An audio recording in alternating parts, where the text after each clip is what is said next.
بسم الله الرحمن الرحيم ألف لام ميم ذلك الكتاب لا ريب فيه هدى للمتقين الذين يؤمنون بالغيب ويقيمون الصلاة ومما رزقناهم ينفقون والذين يؤمنون بما بسم الله الرحمن الرحيم السلام عليكم ورحمة الله وبركاته. அறிவியலும் பேய் பிசாசு நம்பிக்கையும் என்கிற தலைப்பு தேர்வு செய்யப்பட்டிருக்கிறது. தொடர்ச்சியாக நாம் பார்த்து வந்த இந்த 5 நாட்கள் தொடரினுடைய இறுதி கட்டத்தை நாம் இப்பொழுது அடைந்திருக்கிறோம். அறிவியலும் பேய் பிசாசு நம்பிக்கையும் என்கிற இந்த தலைப்பின் மூலமாக உண்மையிலேயே அறிவியல் ரீதியாக நிரூபிக்கப்பட்ட கருத்துக்கள் படி மனிதனுடைய உடலிலிருந்து வருகிற ஆவி இந்த உலகில் மற்றவர்களை பயமுறுத்த முடியும் என்றும், மரணித்த பிறகு அந்த ஆவிகள் இந்த உலகத்திற்கு திரும்பி பிறருக்கு தீங்கு விளைவிக்க முடியும் என்றும் ஏதாவது நிரூபிக்கப்பட்டிருக்கிறதா, அல்லது அதெல்லாம் பொய் என்று அறிவியல் பூர்வமாக எடுத்து சொல்லப்பட்டிருக்கிறதா என்கிற விஷயத்தை இன்றைக்கு நம்ம பார்ப்பதற்காகத்தான் கடைசியாக இந்த தலைப்பை நம்ம தேர்வு செய்திருக்கிறோம். உதாரணமாக நம்ம பார்த்தோம் என்று சொன்னால், பொதுவாக நம்ம சமுதாயத்தில் நம்பப்படுகிற பேய் பற்றிய நம்பிக்கைகளை எல்லாம் நீங்கள் பாருங்கள், அவை ஒவ்வொன்றுக்குமே ஏதாவது ஒரு அறிவியல் பூர்வமான பதில் இருக்கும். என்ன பதில்? அது பேயும் கிடையாது, பிசாசும் கிடையாது, இவர்களுடைய பொய்யான கற்பனை. அதற்கு வேறு ஒரு காரண காரியம் இருப்பதை நம்மால் பார்க்கலாம். உதாரணத்திற்கு உங்களுக்கு ஒரு விஷயத்தை சொல்வதாக இருந்தால், மனிதிலி அமானுஷ்யம் என்று சொல்லி ஒரு விஷயத்தை சொல்லுவார்கள். அமானுஷ்யம் என்று சொன்னால் இந்த அறிவுக்கு எட்டாத பேய் பிசாசுகளுக்கு தான் சொல்கிறது.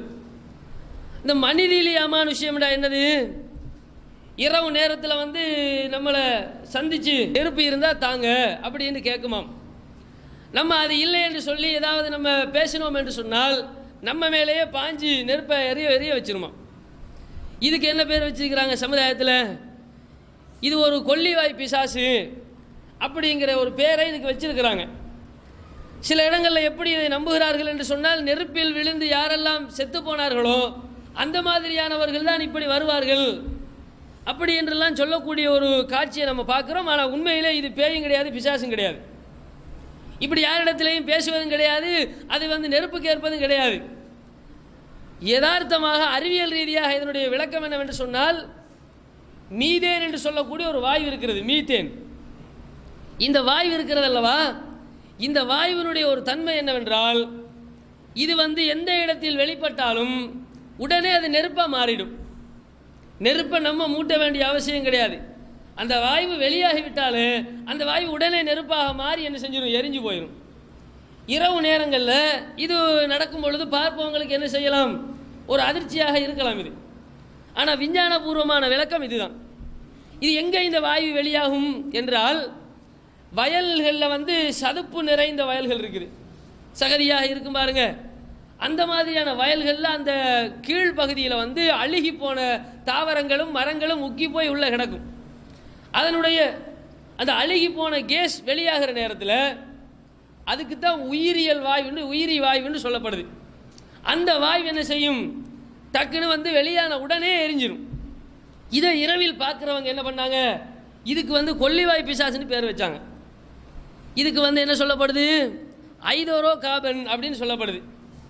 அதாவது CH4 இதனுடைய வாய்ப்பாடு, மூலக்கூறு வாய்ப்பாடு இருக்குது விஞ்ஞானத்தில். என்னது? ஒரு கார்பனும் 4 ஹைட்ரஜனும் சேர்ந்து தான் இந்த வாயு உருவாகுது, இதனுடைய மூலக்கூறு. இதனுடைய தன்மை எந்த அளவுக்குன்னு சொன்னால், சாதாரணமாக இதனுடைய தன்மை தீப்பிடிப்பதாக இருந்தால் மைனஸில் 188 பாகை செல்சியஸ் இருந்தால் தீப்பிடிச்சிடும், தீப்பற்றும். அதுவாகவே தீப்பற்ற வேண்டும் என்று சொன்னால் 537 பாகை செல்சியஸ் இருந்தால் அதுவாகவே தீயாகிடும். இப்படிப்பட்ட தன்மை கொண்ட இயற்கையிலே ஒரு வாயு இருக்குது. அந்த வாயுவை என்ன பண்ணா, அறிவு கட்ட சமுதாயத்தில் வந்து அதை பேய் என்று சொல்லிக்கிட்டு இருந்தான். அதுதான் இன்றைக்கு நம்ம சமுதாயத்தில் எங்கேயாவது அதிசயமாக நீங்கள் காணலாம். நல்ல கடுமையான வெயில் அடிக்கக்கூடிய காலத்தில் ஒரு காட்டு பகுதியில் திடீர்னு ஒரு நெருப்பு ஜுவாலையை நீங்கள் பார்க்கலாம். அதுக்கு காரணம் என்ன ஆகிடக்கூடாது, நீங்களாம் கொள்ளிவாய் பிசா நீங்கள் நினைச்சிடக்கூடாது. அதற்கு உண்மையான காரணம் என்னவென்றால் இந்த உயிரி வாயு தான், மெத்தேன் என்று சொல்லக்கூடிய இந்த வாயு தான் அதற்குரிய முக்கியமான காரணம். அப்போ அறிவியலை விளங்காமல் என்ன பண்ணா, அதுக்கு பேர் என்ன பிசாசுன்னு பேர் வச்சான். அது மாதிரி பார்த்தீங்கன்னு சொன்னால் ஒருவர் வந்து தன்னுடைய வீட்டில் தங்குறாரு. நடுதிசி நேரத்தில் வந்து அவருடைய வீட்டினுடைய மேல் மாடியிலிருந்து டமாருன்னு பெரிய சத்தம் கூட அவருக்கு கேட்குது. அவருக்கு கேட்ட உடனே பயங்கரமாக ஒரு நடுக்கம். வீட்டில் யாருமே இல்லை, எல்லாரும் போயிட்டாங்க. என்னடா ஒரு பயங்கரமான நடுக்கம் ஏற்பட்டுச்சு, என்ன விளக்கம் அப்படின்னு அவருக்கு தெரியலை. மேலே போய் பார்க்கவும் பயம். உண்மையிலேயே காலையில் போய் வெளிச்சமானதுக்கு பின்னாடி என்ன விளக்கம்னு பார்த்தா ஒரு இரும்பு பெரிய பெட்டி இருந்திருக்கு வேற வீட்டில், ஒரு கபடுன்னு வச்சுக்கோங்க.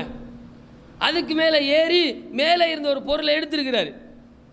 எடுக்கிற அந்த கேப்பில் அந்த இரும்பினுடைய மேல் டப்பாவினுடைய மேல் மூடி இருக்குது, அப்படியே கீழே டும் பண்ணி கீழே அப்படியே மடிஞ்சிட்டு. அதனுடைய பண்பு என்ன, திரும்ப பழையபடி மேலே வரணும். மேலே வந்த நேரத்தில் வந்த சத்தம் தான் அது. இவன் என்ன நினைக்கிறான், அந்த பயத்தில் ஏதோ நம்ம வீட்டுக்குள்ளே நடக்குது, இப்படி ஒரு சத்தத்தை எவ்வளோ நாளையும் கேட்கல இப்படின்னு நம்ம பயப்படுறான். அதுக்கு காரணம் தான் யதார்த்தபூர்வமாக இதுகளை எல்லாம் இவர்கள் என்ன செய்து விடுகிறார்கள், பேய் என்றோ பிசாசுன்னு நினைச்சிடுறாங்க. இன்னும் நீங்கள் பார்த்தீங்கன்னு சொன்னால் நம்ம சமுதாயத்தில் நடக்கக்கூடிய சில விஷயங்களை நீங்கள் பாருங்கள். நமக்கெல்லாம் யதார்த்தமாக நடக்கும். தூங்கி கொண்டிருக்கிற நேரத்தில் அமுக்கு செய்தான்னு சொல்லி ஒரு பேரில் ஒரு விஷயம் வரும். ஒவ்வொரு ஊரில் ஒவ்வொரு பேர் வச்சுருப்பாங்க. சுருக்கமாக சொன்னால் அமுக்குறது, நம்மளை என்னது நம்மளை பிடிச்ச அமுக்குறது அதுக்கு பேர். அமுக்கு பிசாசோ அமுக்கு செய்தானோ என்ன எவ்வளோ சொல்லிக்கிட்டு இருப்பாங்க.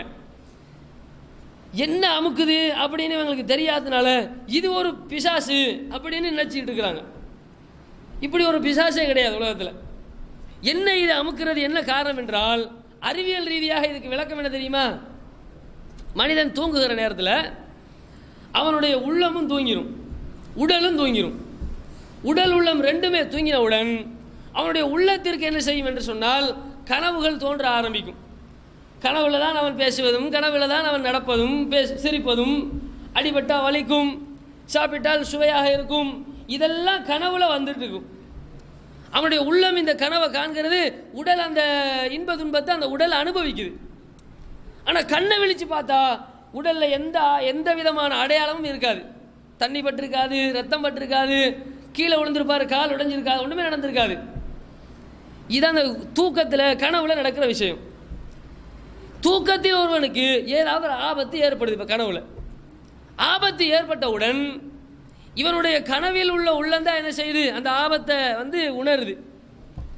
திடீரென்று அந்த உள்ளம் என்ன செய்யும் என்று சொன்னால், நிஜமான உடல் இருக்குது, உண்மையிலே உறங்கி கொண்டிருக்கக்கூடிய நிஜமான உடல் இருக்குது, இந்த நிஜமான உடலுக்கு நீ அது சொல்லும், டக்குன்னு எலும்பு, எவனோ ஒன்றை பிடிக்க வருகிறான், அடிக்க வருகிறான், கொள்ள வர்றான், டக்குன்னு எலும்பி ஓடு அப்படின்னு சொல்லி கனவு கண்டு கொண்டிருக்கக்கூடிய அந்த உள்ளம் இவனுக்கு நிஜமான உடலுக்கு சொல்லும்.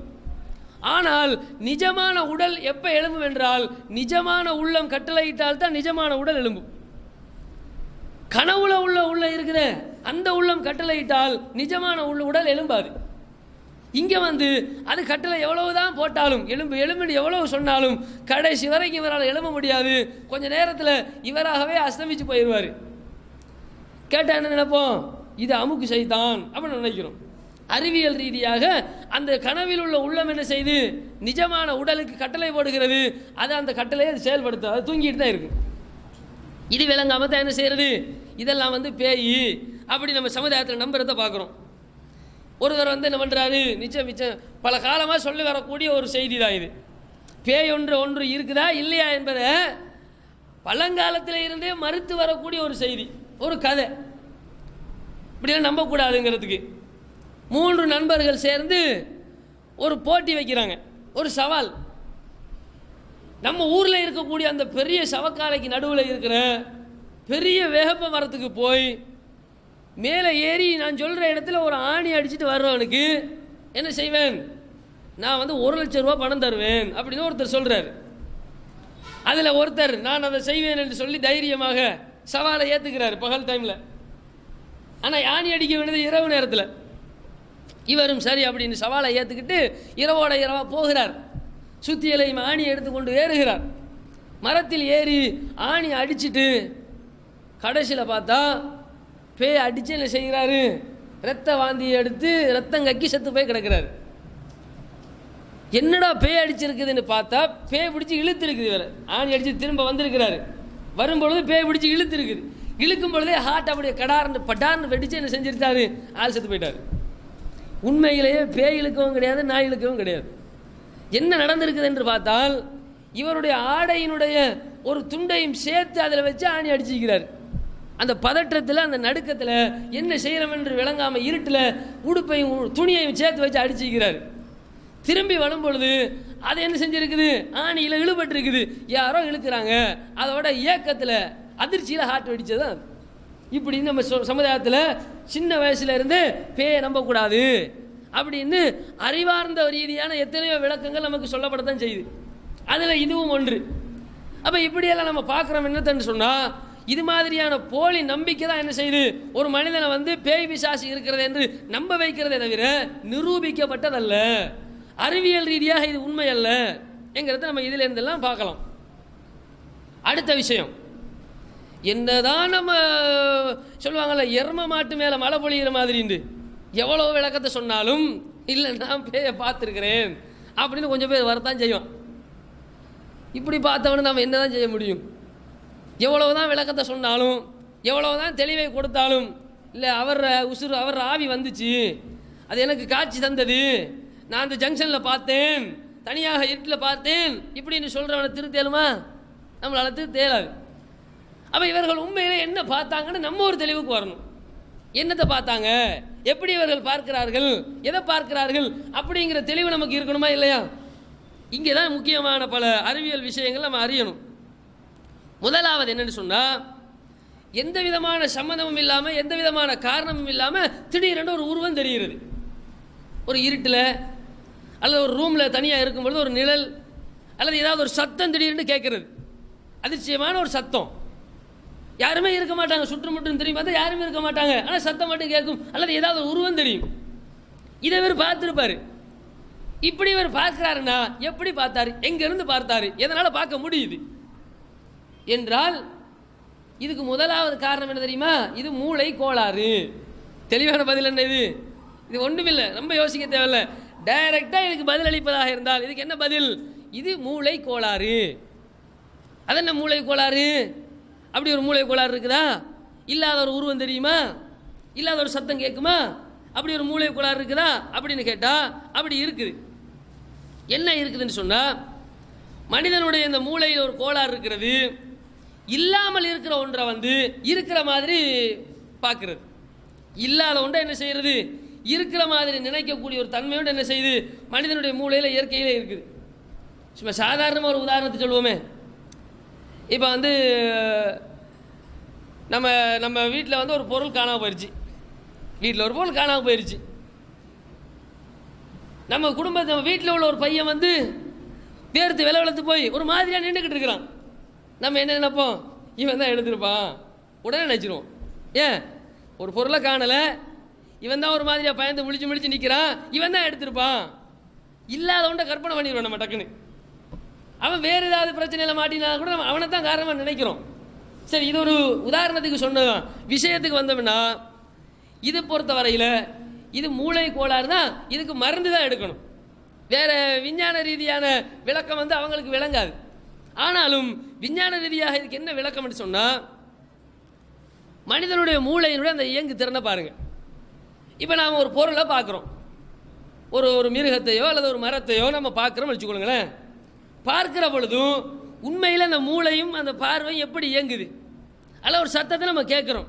கேட்குற நேரத்தில் எப்படி நமக்கு அந்த சத்தம் கேட்குறது, அந்த கேட்கக்கூடிய அந்த விஞ்ஞான ஒழுங்கு என்ன என்று கேட்டால் இதான் அந்த ஒழுங்கு. முதலாவது ஒரு பொருள் முன்னாடி இருக்கணும். ஃபர்ஸ்ட் அடிப்படை என்ன? நம்ம கண்ணால் ஒரு பொருளை பார்க்குறதா இருந்தால் முதல்ல ஒரு பொருள் இருக்கணும் நமக்கு. இந்த ஒரு மைக் இருக்குது, இந்த மைக்கை நான் பார்க்கணும்னா என்ன செய்யணும்? மைக்குங்கிற ஒரு பொருள் முதல்ல இருக்கணும். இருக்கக்கூடிய இந்த பொருளை வந்து சும்மா பார்க்க முடியாது. என்னுடைய கண் என்ன செய்யணும், அதை பார்க்கணும். கண் தான் அதை என்ன செய்யணும், பார்க்கணும். அதை பார்த்து இன்ன பொருள் இங்கே இருக்கிறதுங்கிற தகவலை வந்து கண் வந்து என்ன செய்யணும், மூளைக்கு வந்து அதை அனுப்பணும். மூளைக்கு இந்த தகவல் அனுப்பப்பட்ட உடனே கண்ணுடைய அந்த தகவலை வச்சு என்ன செய்யணும், மூளை வந்து இந்த பொருள் முன்னாடி இருக்கிறதுங்கிற தகவலை வந்து மூளை வந்து பதிவு செய்யணும். அப்போ என்ன செய்யும், முன்னாடி இருக்கக்கூடிய ஒரு பொருள் இருப்பது உறுதியாகும். இதுதான் அந்த பார்க்கக்கூடிய ஒழுங்கு. முன்னாடி ஒரு பொருள் இருக்கணும், அதை கண்ணால் பார்த்து கண் சொல்லக்கூடிய தகவலை வச்சு என்ன செய்யணும், மூளை வந்து இந்த பொருள் உண்டு அப்படிங்கிறது நம்பணும். இதை சரியான பார்வையின் ஒழுங்கு. கண்ணை மூடிக்கிட்டால் அந்த பொருள் நமக்கு மூளை சொல்ல முடியாது. மூளைக்கு உணர்ற திறன் இருக்க தான் செய்யுது. கண்ணை மூடிக்கிட்டு தொட்டும் பார்க்காமல் அங்கே ஒரு பொருள் இருக்குன்னு சொல்ல முடியாது. குறைஞ்சபட்சம் சத்தத்தை சரி கேட்கணும், காதுனால கேட்கணும் அல்லது கண்ணால் பார்க்கணும். பார்க்காம என்ன செய்ய முடியாது, நம்முடைய மூளையினால் ஒரு பொருள் இருக்கிறதுன்னு சொல்ல முடியாது. அப்போ அந்த தகவலை கொடுக்க வேண்டியது கண்ணு அல்லது அந்த தகவலை கொடுக்க வேண்டியது காது. இப்படி கொடுத்து நம்ம பார்த்தோம்னா அது சரியான பார்வை. அதே நேரம் பிழையான ஒரு பார்வையும் இருக்குது. அது என்ன தெரியுமா, பிழையான பார்வை? உண்மையிலேயே ஒரு பொருள் இருக்காது. இப்போ இந்த இடத்துல வந்து ஸ்பேஸ் தான் இருக்குது, என்னது வெளி, வெட்ட வெளி தான் இருக்குது. இந்த வெட்ட வெளியில் வந்து ஒரு பொருள் ஒன்று இருப்பதாக நான் என்ன செய்கிறேன், நான் நினைக்கிறேன். இப்போ நினச்சிக்கிட்டு நான் என்ன செய்கிறேன், ஒரு உதாரணமாக ஒன்றுமே இல்லாத ஒன்று நம்ம இருக்கிற மாதிரி நினைக்கிறேன். இப்போ பாருங்கள், இப்போ பிழையான பார்வைன்னு சொன்னால் என்ன தெரியுமா, மூளை வந்து ஒன்றை கற்பனை பண்ணும். ஒன்று இருக்கிற மாதிரி என்ன செய்யும் மூளை, அதுவாக வந்து ஒன்றை உருவாக்கும். உருவாக்கிவிட்டு அங்கே ஒன்று இல்லை, இல்லாத ஒன்று இருக்கிற மாதிரி மூளை வந்து உருவாக்கும். உருவாக்கிவிட்டு உருவாக்கின அந்த கற்பனைக்கு ஏற்ப கண்ணுக்கு என்ன செய்யும், உண்மையிலே அது இருக்கிற மாதிரி கண்ணுக்கு வந்து திணிக்கும். கண்ணு தான் சொல்லணும் ஒன்று இருக்குதுன்னு சொல்லி மூளைக்கு. இது இப்போ மாறி தலகை நடக்குது.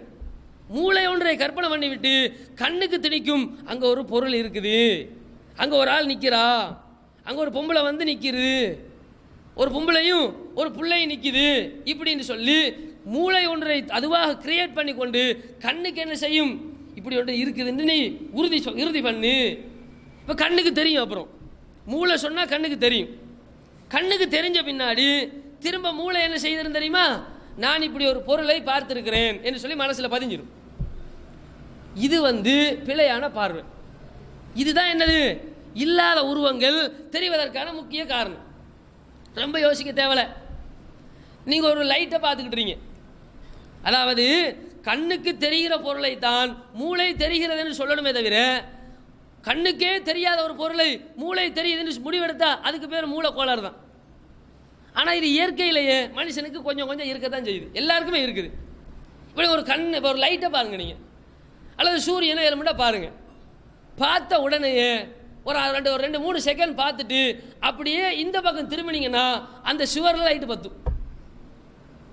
அங்கே லைட்டு இல்லை, ஆனால் பத்தும். அதே மாதிரி கண்ணை மூடினீங்கன்னு சொன்னாலும் உங்களுக்கு என்ன செய்யும், அதே லைட்டு வந்து கொஞ்ச நேரம் உள்ள எரியும். கண்ணு தான் என்ன செய்யணும், ஒரு லைட் இருக்குது அது எரியுதுங்கிற தகவலை மூளைக்கு கொடுக்கணுமே தவிர இப்போ என்ன நடக்குதுன்னு சொன்னால் மூளை ஒரு தகவலை சொல்லுது, இந்த சுவர்லையும் லைட் எரிகிற மாதிரி தான் இருக்குது, கண்ணு அதை பார்க்கும், கண்ணுக்கு விளங்கும் உண்மையிலே லைட் எரிகிற மாதிரி. அப்போ எந்த மாதிரின்னு பார்த்தீங்கன்னா இது என்னது, அந்த மூளையில் ஏற்படக்கூடிய சின்ன ஒரு தவறு தான் இது. இந்த தவறை முற்றும் என்று சொன்னால் என்ன நடக்கும், அப்புறம் தான் மருந்து எடுக்கணும். இது சாதாரண நிலையில் இருந்தால் பிரச்சனை இல்லை. ஒளி என்பது என்னது, உலகத்தில் இருக்கக்கூடிய கருவி இந்த சக்திகள்லையே ரொம்ப வேகமானது ஒளி. ஒரு செகண்டுக்கு 3 லட்சம் கிலோமீட்டர் வேகத்தில் பறந்து போகக்கூடிய வேகமானது. அதை மிஞ்சின வேகம் மனுஷன் எதையுமே பயன்படுத்துறதில்லை, அந்த அளவுக்கு வேகம் அது. அதை நம்ம கண்ணூடாக பார்க்கும் பொழுது மூளை என்ன செய்ய, அதிர்ச்சி அடையுது. இந்த ஒளியை பார்த்த உடனே அந்த அதிர்ச்சிக்கு உள்ளான உடனே தான் என்ன செய்யுது, எங்கே திரும்பினாலும் ஒளி இருக்கிற மாதிரி அந்த மூளை அதை தாங்கி அதை கிரகிச்சு கொள்கிற அளவுக்கு மூளைக்கு பவர் இல்லை. அப்போ அந்த மூளை தடுமாறுகிற இடங்கள் தான் இதெல்லாம். அப்போ இல்லாத ஒன்றை இருக்கிற மாதிரி உருவாக்கி பிறகு கண்ணை கொண்டு அதை பார்த்த மாதிரி ஒரு தோற்றத்தை உருவாக்குற தன்மை எதுக்கு இருக்குது, மூளைக்கு இருக்குது. இது கோளாறு இது. அதே நேரம் நீங்கள் பாருங்கள், அது நம்ம வந்து ஏதாவது ஒன்று நினைச்சா தானே, மூளை நினைச்சா தானே இல்லாத ஒரு பொருள் இருக்கிற மாதிரி தெரியும். நான் தான் நினைக்கவே இல்லையே. நான் என் பாட்டுக்கு சும்மா வண்டி ஓட்டிக்கிட்டு போயிட்டே இருந்தேன். நான் பேயை நினைக்கவும் இல்லை, பிசாசை நினைக்கவும் இல்லை, ஆவியை நினைக்கவும் இல்லை, பூதத்தை நினைக்கவும் இல்லை. நான் பாட்டுக்கு சும்மா தான் போயிட்டு இருந்தேன். ஆனால் திடீர்னு ஒரு உருவம் வந்துச்சு. அப்போ என் மூளை ஏன் கற்பனை? அப்படி இல்லாதவன்ட சும்மா கற்பனை பண்ணுமா? நானே நினைக்கலையே என்று நமக்கு ஒரு கேள்வி வரும். ஆனால் மூளைக்கு அப்படி ஒரு தன்மை இருக்குது. மனித மூளை இருக்கிறதே எப்படிப்பட்ட தன்மை கொண்டது என்றால், நமக்கு தெரியாமலேயே மூளை சில விஷயங்களை நினைக்கும். அது நமக்கு தெரியாது. மூளையினுடைய தன்மை எப்படிப்பட்டதுன்னா, அது பாட்டுக்கு ஏதோ ஒரு விஷயத்தை எப்போ பார்த்தாலும் சிந்திச்சுக்கிட்டே தான் இருக்கும். மூளை 2 விதங்களில் இயங்கும். ஒன்று நாம சிந்திப்பது, இன்னொன்று அது தானாக சிந்திப்பது. உதாரணமாக சொல்றதா இருந்தா, நாம சிந்திக்கிறதுக்கும் தானாக சிந்திக்கிறதுக்கும் ஒரு சின்ன உதாரணம். இப்போ நீங்கள் ஒருத்தரை பார்க்குறீங்க, பார்த்த உடனேயே இவர் உங்களுக்கு அடையாளம் தெரிஞ்சிருச்சு, ஆனால் பேர் வரல வாய்க்கு. இவர் யார், பார்த்துருக்கிறோமே, பேசியிருக்கிறோமே, இவர பேர் என்ன அப்படின்னு உங்களுக்கு மனசுக்கு வர மாட்டேங்குது. இப்போ என்ன செய்வீங்க? மூளையை பயன்படுத்தி கசைக்கு புழிஞ்சு சிந்திப்பீங்க. இது நீங்கள் மூளையை வச்சு சிந்திக்கிறது, நீங்கள் மூளையை இயக்குறது. சிந்திப்பீங்க, வராது. சில நேரங்களில் வரும் அல்லது வராமலும் போகும். வரும் ஆனால் வராதுங்கிற மாதிரியும் போகும். ஏதோ ஒரு விதத்தில் வரும் ஆனால் வராது. இதெல்லாம் என்னது? இது நாமளா சிந்திக்கிறது. சில நேரங்களில் எடுத்துக்கிட்டிங்கன்னா, எவ்வளவோ சிந்திச்சு பார்த்த ஒரு விஷயம் உங்களுக்கு வராது. எங்கேயோ சும்மா என்னத்தையோ யோசிச்சுக்கிட்டு இருப்பீங்க. அந்த டைமை பார்த்து இது ஞாபகத்துக்கு வரும். அது எப்படி?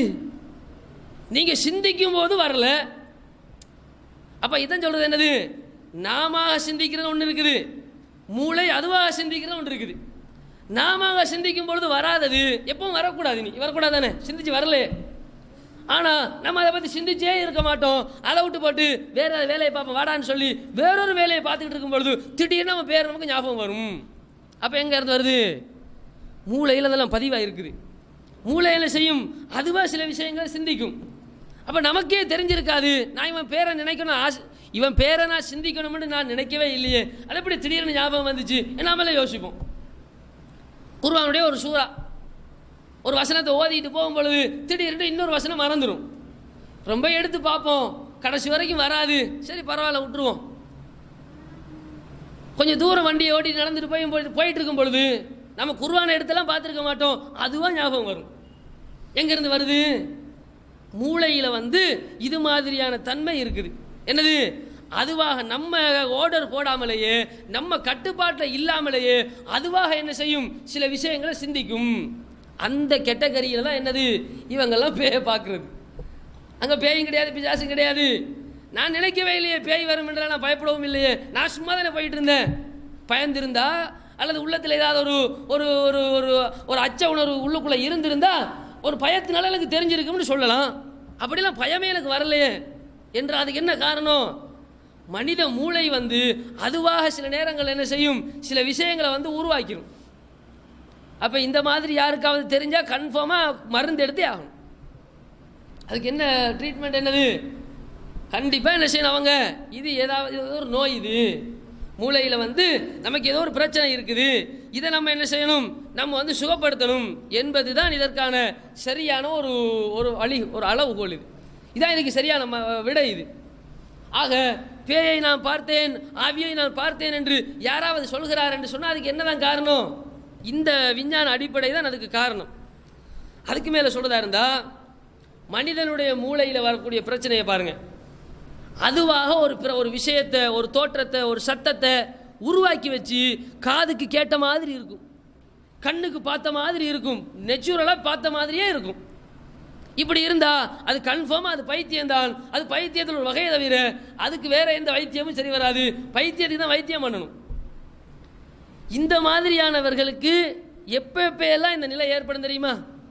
இந்த மாதிரியான நிலை யாருக்கெல்லாம் வருமோ அவங்களுக்கு என்னென்ன கட்டங்கள்ல எல்லாம் இப்படிப்பட்ட நிலை உண்டாகும் என்றால், அறிவியல் கூறக்கூடிய உண்மை ஒன்று, அவர்கள் அளவுக்கு மீறிய போதையில் இருந்தால் என்ன செய்யாது?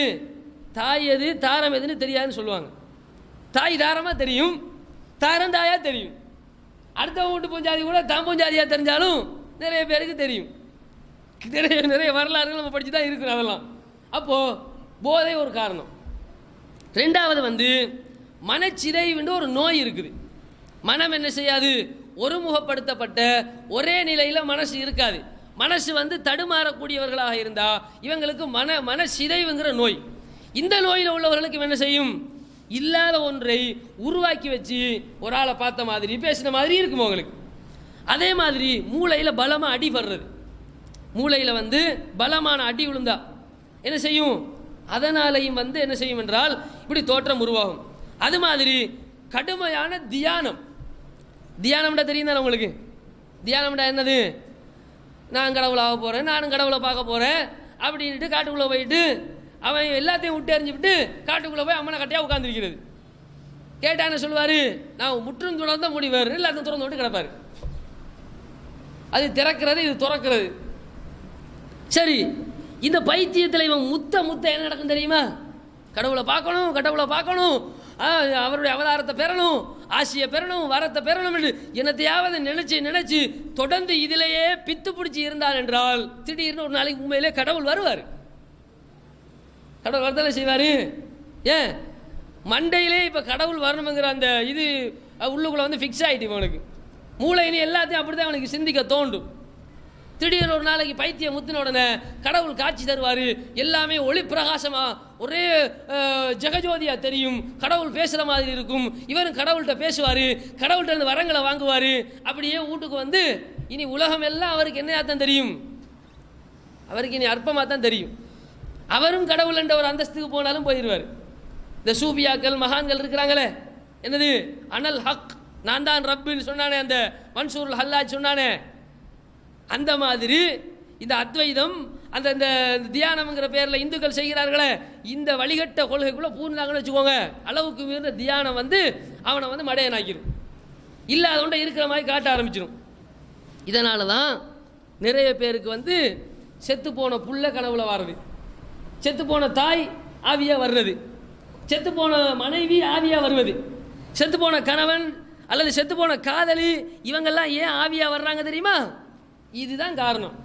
அது நினைச்சு பிரம்ம பிடிச்சி கடைசியில் அவங்கள பார்த்த மாதிரி பேசின மாதிரியான உணர்வு இவங்களுடைய மூளையில் ஏற்பட்ட கோளாறு தானே தவிர அங்கே உண்மையிலே அங்கே ஒன்றும் வரலை. அப்போ இந்த மூளை கோளாறுக்கு மருந்து எடுக்க வேண்டிய டீம் இதெல்லாம், அங்கோடையில் சேர்க்க வேண்டிய ஆள்கள்லாம் வீட்டுக்குள்ளே பெரிய ஆளாக, ஊரில் பெரிய ஆளாக தெரிஞ்சுக்கிட்டு இருக்கிறான். மருந்து எடுக்க வேண்டியவனெல்லாம் பெரிய கதை சொல்லிக்கிட்டு திரிகிறான். ஆக இவர்களுக்கு ஏற்பட்டது நோய் தான் அங்கிறது என்ன செய்யலாம், இதில் இருந்தாலும் நம்ம உணர்ந்து கொள்ளலாம். அடுத்த விஷயம், சிலர்கள் பேய் பிடிச்ச நிலைமையில் இருப்பாங்க. பேய் பிடிச்சவங்களை பார்த்துட்டு வந்து சிலர் நம்மக்கிட்ட கதை சொல்லுவாங்க.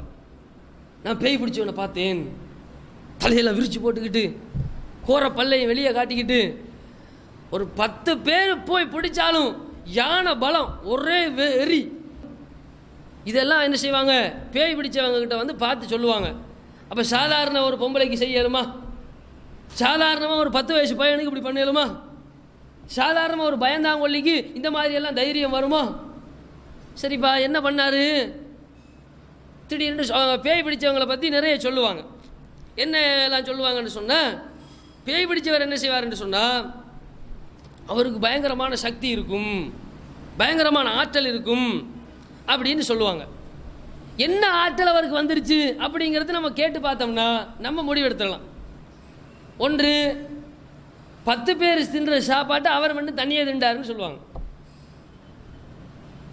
10 பேர் தின்ற சோத்தை அவர் மட்டும் தண்ணியை தின்றாரு, கறி சோத்தையெல்லாம் அள்ளி போட்டு பிரட்டி விட்டுறாரு அப்படின்னு சொல்லுவாங்க. ஆமாம், இது மனுஷனுக்கு இயலும். தன்னுடைய மான மரியாதையெல்லாம் அவனுக்கு பெருசாக படுத்த முடியாத ஒரு நிலைமைக்கு மூளை போயிருச்சுன்னா அதை எதையும் செய்வான் மனுஷன்.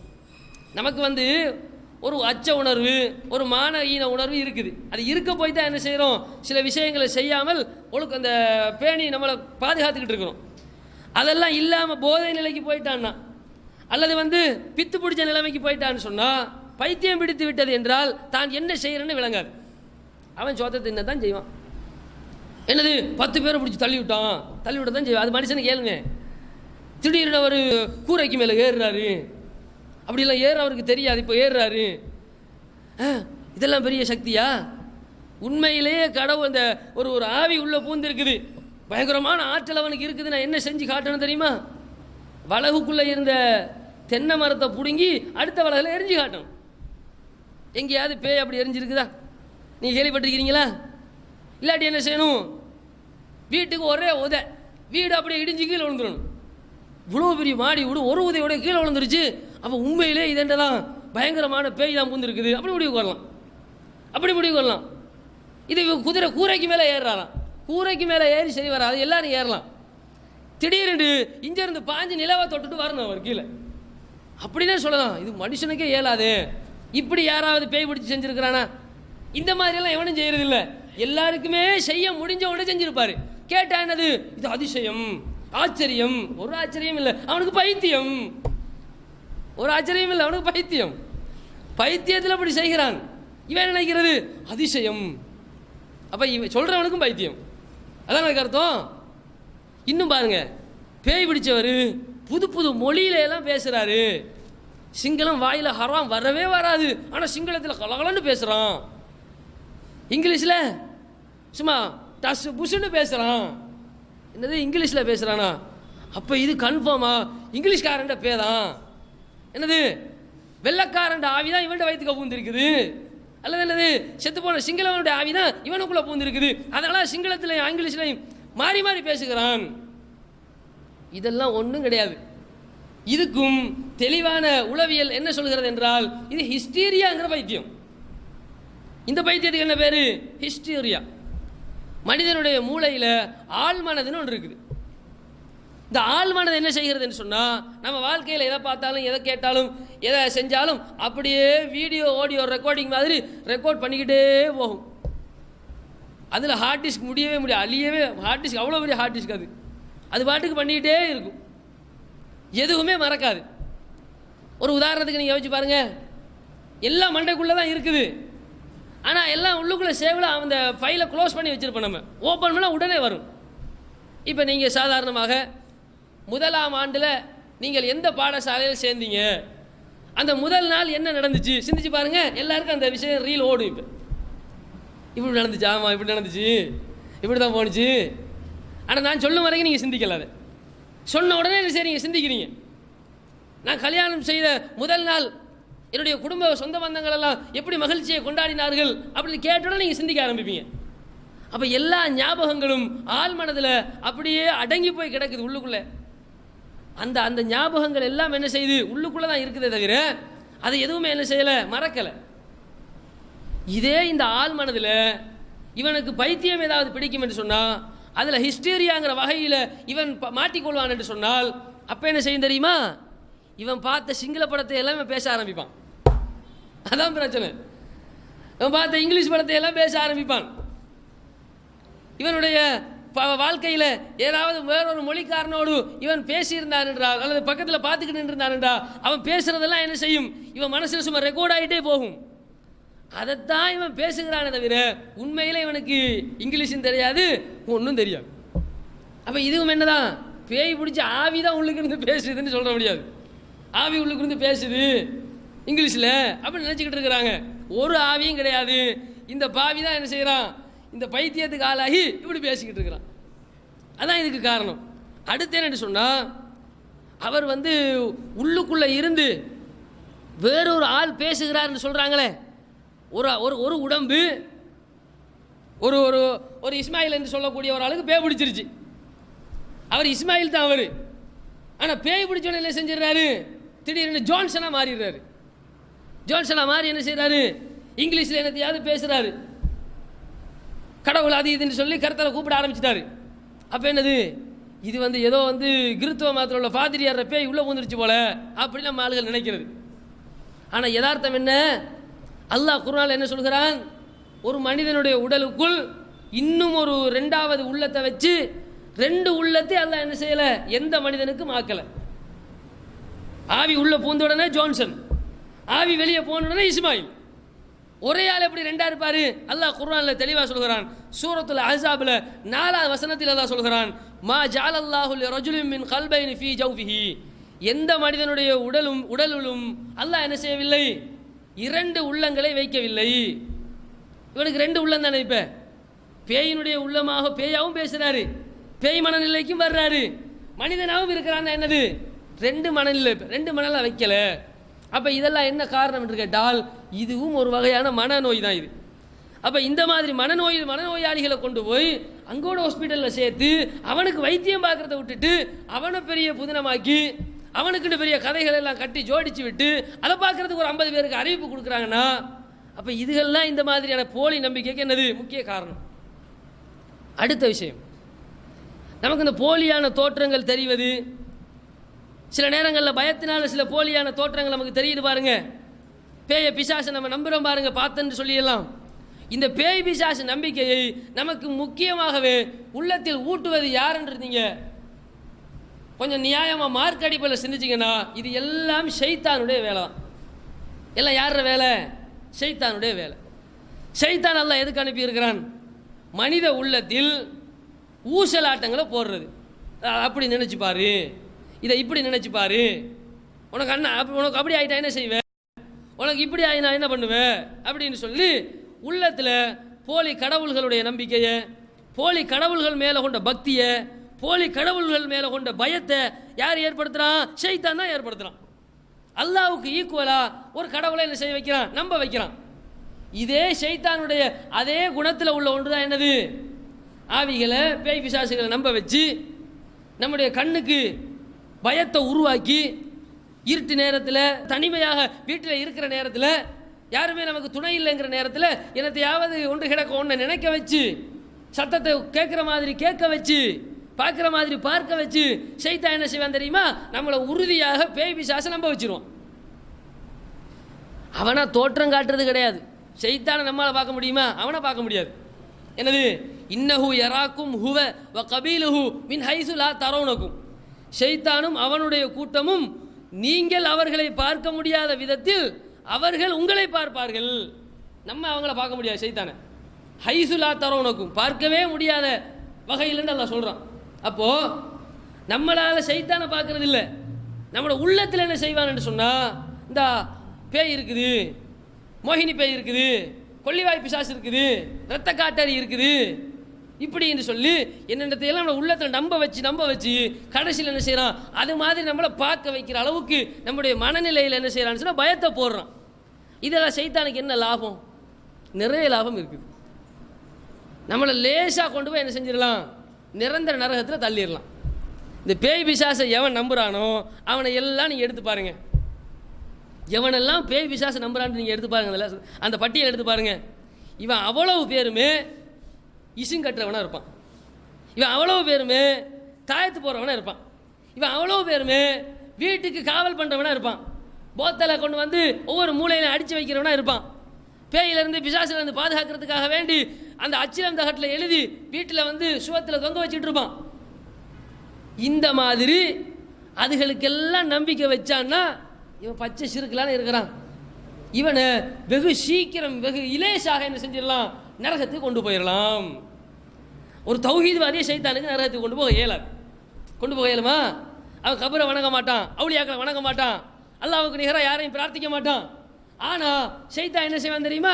இது மாதிரியான பயத்தை உள்ளத்தில் போட்டு இல்லாத பேய் பிசாசுகளை நம்ப வச்சு அதை உனக்கு துரத்துற மாதிரி, உன்னை பிடிக்க வர்ற மாதிரி ஒரு ஒரு ஒரு வசுவாச உள்ளத்தில் ஏற்படுத்தி கடைசியில் என்ன செய்வான் தெரியுமா? இதுக்கு மருந்து செய்வதாக இருந்தால் வைத்தியம் பார்த்து சரி வராது, இதுக்கு கோயில் பூசாரி இடத்துல போய் ஒரு நூலை போடணும், அல்லது யாராவது ஒரு பாவமாட்ட போயிட்டு சூனியத்தை வெட்டணும் என்றெல்லாம் என்ன செய்கிறான்? ஷைத்தான் தள்ளி விட்டுறான். அப்போ இந்த பேய் பிசாசு நம்பிக்கை ஷைத்தானுக்கு பெரிய ஒரு உந்து சக்தியாக இருக்குது. மனிதர்களை சீக்கிரம் வழிகெடுத்து ஷிர்கில் தள்ளி நரகத்தில் கொண்டு போய் தள்ளுவதற்கு. அப்போ இதுதான் அடிப்படை. ஷைத்தானுடைய பெரிய ஒரு சாதனமாக தான் எது இருக்குது? பேய் பிசாசெல்லாம் இருக்குது. அப்போ நீங்கள் நல்லா விளைவிக்கணும். நமக்கு எங்கேயாவது பேய் பிசாசு மாதிரி என்னையாவது தெரிகிறது என்றால் அஊது பில்லாஹி மினஷ் ஷைத்தானிர் ரஜீம், அவ்வளவுதான், வேற ஒன்றும் தேவையில்லை.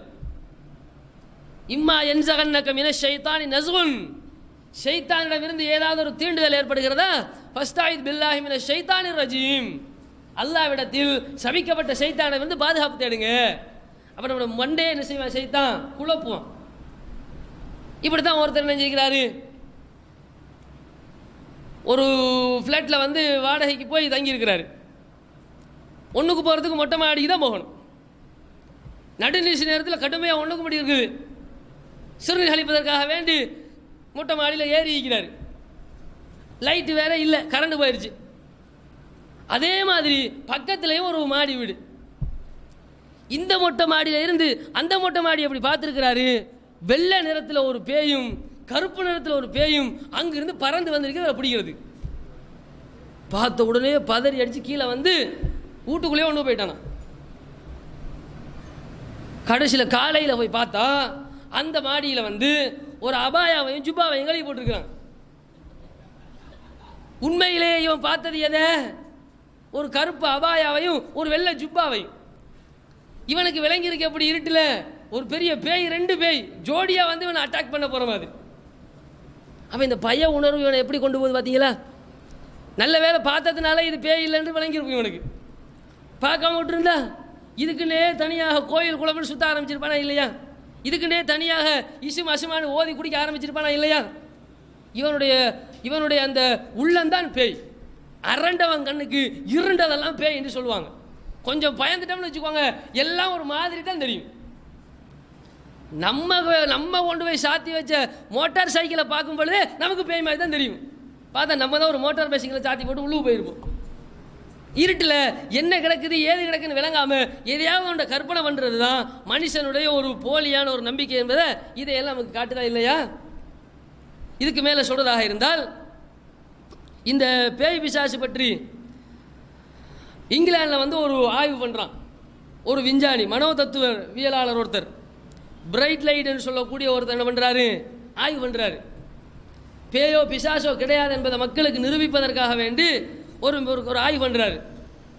காந்தவியல் மின்புலம் என்று சொல்லக்கூடிய ஒரு ஆராய்ச்சி. அந்த ஆராய்ச்சிக்கு பேர் என்ன ஆய்வு பண்ணுறாருன்னு சொன்னால், சுமார் 800 ஆண்டுகளுக்கு முன்னாடி வரைக்கும், அதுக்கு முன்னாடி பாவனையில் இருந்து அதுக்கு பின்னாடி பாவனையிலேயே இல்லாத பாலடைந்த கட்டடங்கள், பங்களாக்கள் இருக்குது. அந்த மாதிரியான பங்களாக்கு பேய் நம்பிக்கை உள்ள, பிசாசு நம்பிக்கை உள்ள கொஞ்சம் பேரை கூட்டிக்கிட்டு போய் அவங்கள கொஞ்சம் அதுக்குள்ளே அடைச்சி போட்டு அதுக்கப்புறம் அவங்களுக்கு பேய் பிடிக்குது. 800 வருஷம் பாலடைஞ்ச பங்களாக்குள்ளே கண்டிப்பாக பேய் இருக்குமே, பேய் நம்புறவனுக்கு இருந்தே ஆகுமே. அவனுக்கு பேய் பிடிச்சு அதுக்கப்புறம் அவனுடைய மூளையை காந்தவியல் மின்புலம் என்கிற அந்த ஆராய்ச்சி மூலமாக ஆய்வு செஞ்சு அவர் சொல்கிறார், வந்து மனிதனுடைய மூளையில் ஏற்படக்கூடிய சில நரம்பு தாக்கங்களால் இது மாதிரியான பேய் பிடித்தவர்களுக்கு வந்து சில தாக்கங்கள் அங்கே ஏற்படத்தான் செய்யுது. சிலர் சொல்கிறாங்களாம் சின்ன குழந்தையோட அழுத மாதிரி இருந்துச்சு, சிலர் சொல்கிறாங்களாம் என்னை யாரோ தொட்டுட்டு போன மாதிரி இருந்துச்சு ஆனால் அங்கே யாருமே இல்லை. இன்னும் சிலர் சொல்கிறாங்க வந்து திடீர்னு யாரோ வந்துட்டு போன மாதிரி இருந்துச்சு. இதெல்லாத்துக்கு என்ன காரணம்னு சொன்னால், அங்கே மூளையில் ஓடக்கூடிய இரத்த ஓட்டத்தில் அந்த மூளையில் ஏற்படக்கூடிய அந்த சிந்தனையில் ஏற்படுகிற அந்த மாற்றங்களே தவிர உண்மையில் அங்கே எந்த ஒன்றுமே இல்லைன்னு சொல்லி அவர் அந்த விஞ்ஞான கருவிகள் மூலமாக என்ன செய்கிறாரு, கடைசியில் எல்லாத்தையும் நிரூபிக்கிறார் அவர் இங்கிலாந்தில். அப்போ அறிவியல் தெளிவாக சொல்கிறது பேய் விசாசி இல்லை. இன்னும் சொல்கிறதாக இருந்தால் நீங்கள்லாம் யோசிச்சு பாருங்கள், எப்பயாவது நீங்கள் கூட்டமாக இருக்கக்குள்ள பேய் வந்து டேய் நான் தான்டா பேயின்னு சொல்லியிருக்கிறா? அப்படி சொல்லாது பேய். அல்லது பகல் நேரத்தில் எல்லாருமே விழிச்சிக்கிட்டு இருக்கிற நேரத்தில் ஒரு பேய் வந்து எஸ்கியூஸ் மீ நான் பேய் ஒன்று வந்திருக்கிறேன் என்ன அப்படின்னு யாராவது பேய் கேட்டுருக்கு அவங்கள்ட்ட? பேய் தான் பெரிய சக்தி வாய்ந்ததாச்சே, எல்லாத்தையும் தூக்கி பிரட்டி அடிக்கிறதாச்சே, தைரியமாக வர வேண்டியதானே, ஏன் வரல? இருந்தால் தானே வர்றதுக்கு. ஏன் நைட்டில் வருது, உன் மண்டையில் வருது, இவனாக உருவாக்குறான். இல்லாத உருவாக்குறதை தவிர இருந்தால் என்ன செய்யும்? தைரியம் உள்ளவர்கள் எப்பயும் வருவாங்கல்ல. வரலன்னா என்ன காரணம்? இதுதான் காரணம். இல்லை அதனால் என்ன செய்யலை, வரலை. கடைசியாக வந்து திருமறை குர்ஆனுடைய ஒரு சான்றுடன் நம்ம இந்த நிகழ்ச்சியினுடைய தொடர் நம்ம முடிச்சு கொள்ளலாம். அதாவது புகாரியில் இடம்பெறக்கூடிய ஒரு ஹதீஸ், புகாரில் 125 நபிகள் நாயகம் ஸல்லல்லாஹு அலைஹி வஸல்லம் அவர்களும் ஒரு சஹாபி என்ன பண்ணுறாங்கன்னு சொன்னால் ஒரு வழியில் போயிட்டுருக்கிறாங்க. அந்த இடத்துல யூதர்கள் சிலர் இருந்து கொண்டிருக்கிறார்கள். அப்போ அவர்களில் சிலர் வந்து ரசூல் ஸல்லல்லாஹு அலைஹி வஸல்லம் பார்த்து, யூதர்கள் இருக்கக்கூடிய பகுதி, அப்போ அந்த இடத்துல கொஞ்சம் பேர் பேசிக்கிறாங்க, நபிகள் நாயகத்திடத்தில் போய் உயிர் என்றால் என்னன்னு கேட்போம், உயிர் என்றால் என்ன அப்படின்னு கேட்போம். கேட்டுட்டு அவர் பதில் சொல்லுவார்ல அப்படின்னு சொல்லி இவங்க போய் கேட்குறாங்க. கொஞ்சம் பேர் சொல்கிறாங்க, இல்லை அவர்கிட்ட கேட்க வேணாம், நீங்கள் விரும்பாத எதையாவது சொல்லவா போகிறாரு, அப்படியெல்லாம் ஒன்றும் சொல்ல மாட்டா, நீங்கள் கேட்காதீங்க அப்படின்னு கொஞ்சம் பேர் சொல்கிறாங்க. இல்லைனா அல்லாஹ் மேலே ஆணையா நான் கேட்கத்தான் போகிறேன் என்று சொல்லி ஒருத்தர் என்ன பண்ணுறாரு, எழும்பி ஃபக்காலயா அபுல் காசிம் மர்ரூஹ், அபுல் காசிம்டா ரசூல்லா, அல்லாஹ்வுடைய தூதருக்கு அப்படி ஒரு பேர். என்னது ரூஹ் என்று சொன்னால் என்ன? ரூஹுண்டா தானே, ஆவி தானே. இதை பற்றி இப்போ ரசூலோட கேள்வி வருது. கேட்ட உடனே ஃபசக்கத்த, உடனே ரசூல் ஸல்லல்லாஹு அலைஹி வஸல்லம் மௌனமாயிட்டாங்க. அல்லாஹ்வுடைய தூதர் என்ன செஞ்சிட்டாங்க? அமைதியாயிட்டாங்க. வாய் மௌனமாகிவிட்டது. ஃபகுல்து இன்னஹு யூஹா இலைஹி, இப்போ நான் சொன்னேன் ரசூலுல்லாஹ்க்கு இப்போ வஹி வந்து கொண்டிருக்குது, வஹி வந்துக்கிட்டு இருக்குது. இதில் அப்போ பேசுவாங்க. திரும்ப ஃபகும்து ஃபலம் மஞ்சலா அலைஹி, அவர்களுக்கு அந்த நிலைமை நீங்கிய பிறகு, வஹி கொடுத்துட்டு போனதுக்கு பிறகு கால ரசூல் ஸல்லல்லாஹு சொல்கிறாங்க, அல்லாஹ் குர்ஆனில் சொல்கிறான், அல்லாஹ்வுடைய வசனத்தை ஓதி காட்டுறாங்க, வயஸ் அலூனக அனிர் ரூஹ், ரூஹை பற்றி உங்களிடத்தில் கேள்வி கேட்கிறார்கள். இப்போ ரூஹெல்லாம் இந்த ஆவி சம்மந்தப்பட்ட விஷயம்தான், உடலுக்குள்ளே இருக்குது, வெளியே போயிட்டா ஆவி. இந்த ரூஹை பற்றி ரசூலுல்லாஹ்ட்ட கேள்வி கேட்குறாங்க. அல்லாஹ் வந்து சொல்கிறான், அவங்ககிட்ட கேள்வி கேட்கிறார்கள். அப்போ நீங்கள் சொல்லுங்கள், குலிர் ரூஹ மின் அம்ரி ரப்பி, ரூஹ் என்பது உமது இறைவனுடைய கட்டளை பிரகாரம் இயங்குகிற ஒன்று. எவனுடைய கட்டளைக்கு இயங்காது, எவன் சொல்றதையும் அது கேட்காது. அல்லாஹ்வுடைய கட்டளை பிரகாரம் அது இருந்து கொண்டிருக்கிறது. கடைசி அல்லாஹ் முடிக்கிறான், வமா ஊதீதும் மினல் இல்மி இல்லா கலீலா, அதை விளங்கிக் கொள்கிற ஞானத்தில் உங்களுக்கு கொஞ்சத்தை தவிர அல்லாஹ் தரவே இல்லை. அதோட முடிஞ்சு. அல் குர்ஆனை விட அறிவியல் ஒன்று இல்லை தானே. அகில உலகத்தையும் படைத்த அறிவியலாளர்களெல்லாம் மிகச்சிறந்த அறிவியலாளராக, ஹக்கீமுன் ஹபீராக, அலீமாக இருக்கிற அல்லாஹ் சொல்லிவிட்டான், உயிரை பற்றி விளங்கக்கூடிய அறிவு உங்களுக்கே இல்லை. ஏன் உசுறு ஏன் உசுறு என்று நம்ம எவ்வளோ உசுருக்காணி பாடுபடுறோம். அந்த உசுறு என்னன்னு எனக்கே தெரியாதாம், உங்கள் உசுறு என்னன்னு உங்களுக்கே தெரியாதாம். அப்படி அது பற்றிய ஞானம் யாருக்கும் இல்லை என்று அல்லாஹ் என்ன செஞ்சிட்டான், தெளிவாக இந்த பாபை இழுத்து மூடிட்டான். இதுக்கு பிறகு உயிரை பற்றி பேச இயலுமா?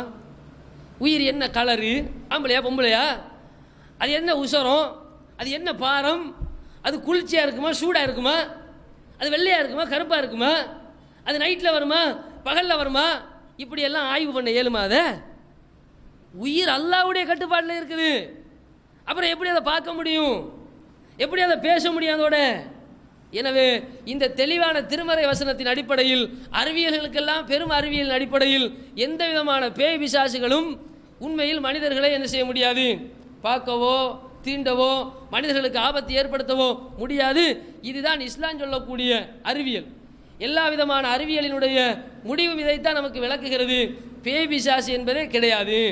அதை நம்பி என்ன பண்ணுறாங்க, அநியாயமாக நம்முடைய மார்க்கத்தை இழந்து, ஈமானை இழந்து, பொருளாதாரத்தை இழந்து ஒரு பெரும் கூட்டம் இன்றைக்கு மாற்று மதங்கள்லையும் இஸ்லாத்துக்குள்ள தர்கா வழிபாடு சிற்கிலையும் எத்தனை பேர் கடந்துக்கிட்டு இருக்கிறாங்க. நம்ம இந்த விஷயத்தை பேசிட்டு இதோடு நம்ம முடிச்சிடலாம். ஆனால் அவர்கள் இதிலிருந்து விடுபடுவார்களா இல்லையா என்பதுதான் ஒரு மிகப்பெரிய கேள்விக்குறியான ஒரு விஷயம். எனவே அனைவருக்கும் வல்லவன் அல்லாஹ் இந்த விஷயத்தில் தெளிவை வழங்க வேண்டும் என கூறி எனது இந்த தொடரை முடித்துக் கொள்கிறேன். வாஹிர் தாவானா அல்ஹம்துலில்லாஹி ரப்பில் ஆலமீன். அஸ்ஸலாமு அலைக்கும் வரஹ்மத்துல்லாஹி வபரகாத்துஹு.